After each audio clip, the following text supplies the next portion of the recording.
Honourable court ने मेरी duty लगाई थी जब लास्ट टाइम हमने 3 MPP को चैलेंज किया था सही कि आप जाएं पर्सनली और उनसे जेल में मिलें, तो with the direction of the court मैं जेल प्रेमिसेस में गया। चीमा साहब से और मुसरत चीमा से मेरी अलग अलग दोनों से मुलाकात हुई। जमशेद साहब चीमा साहब के हवाले से मैं बिल्कुल कॉन्फिडेंट हूँ कि वो ऑलमोस्ट फाइनल कर चुके हैं कि जो ही वो जेल से बाहर आएंगे वो ये अनाउंस कर देंगे कि वो पार्टी के साथ मज़ीद नहीं चलना चाह रहे हैं। इस पर वो बहुत रंजीदा हैं कि जो कुछ मुल्क के साथ हुआ, वो फ़ौज की जो तनसीबात पे हमले हुए उस पर बड़ी तकलीफ़ है उनके। वो मुझे कह रहे थे ये बात कन्वे कीजिएगा, मैं सोच भी नहीं सकता कि मैं किसी भी ऐसे एक व्यू के साथ चलूँ जिसमें एग्रेशन लेवल ये हो कि वो अपने स्टेट पे हमला करते। हुकूमतों के साथ हमारा इख्तलाफ हो सकता है, हमारा रहा। मैंने अपनी ज़िंदगी में खुल के अपनी तकारीर में अपनी जहाँ भी बैठता था ये बात करता था कि हुकूमत से मुझे इख्तलाफ है, मगर मुझे स्टेट से जिसका मेन ऑर्गन फ़ौज है, मैं उसके ख़िलाफ़ कभी भी नहीं सोच सकता। फ़ौज कायम है तो मुल्क कायम है। चीमा साहब ने मज़ीद कहा फ़ौज कायम है तो मेरी इज़्ज़त, एहतराम, मेरे बच्चे, मेरा कारोबार, सब कुछ वो कायम है। Thank you. वो मुझे कह रहे थे ये बात कन्वे कीजिएगा, मैं सोच भी नहीं सकता कि मैं किसी भी ऐसे एक व्यू के साथ चलूँ जिसमें एग्रेशन लेवल ये हो कि वो अपने स्टेट पे हमला करते। हुकूमतों के साथ हमारा इख्तलाफ हो सकता है, हमारा रहा।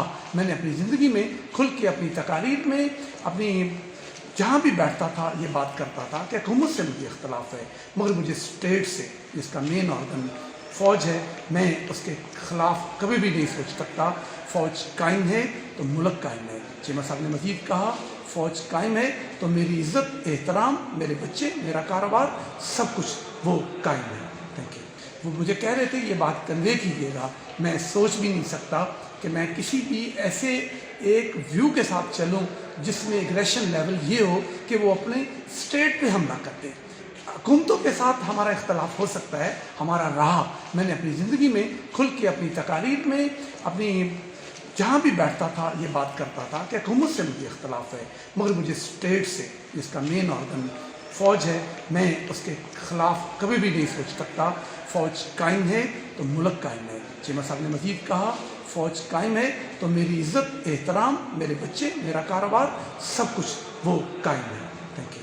वो मुझे कह रहे थे ये बात कन्वे कीजिएगा, मैं सोच भी नहीं सकता कि मैं किसी भी ऐसे एक व्यू के साथ चलूँ जिसमें एग्रेशन लेवल ये हो कि वो अपने स्टेट पे हमला करते। हुकूमतों के साथ हमारा इख्तलाफ हो सकता है, हमारा रहा। मैंने अपनी ज़िंदगी में खुल के अपनी तकारीर में अपनी जहाँ भी बैठता था ये बात करता था कि हुकूमत से मुझे इख्तलाफ है, मगर मुझे स्टेट से जिसका मेन ऑर्गन फ़ौज है, मैं उसके ख़िलाफ़ कभी भी नहीं सोच सकता। फ़ौज कायम है तो मुल्क कायम है। चीमा साहब ने मज़ीद कहा फ़ौज कायम है तो मेरी इज़्ज़त, एहतराम, मेरे बच्चे, मेरा कारोबार, सब कुछ वो कायम है।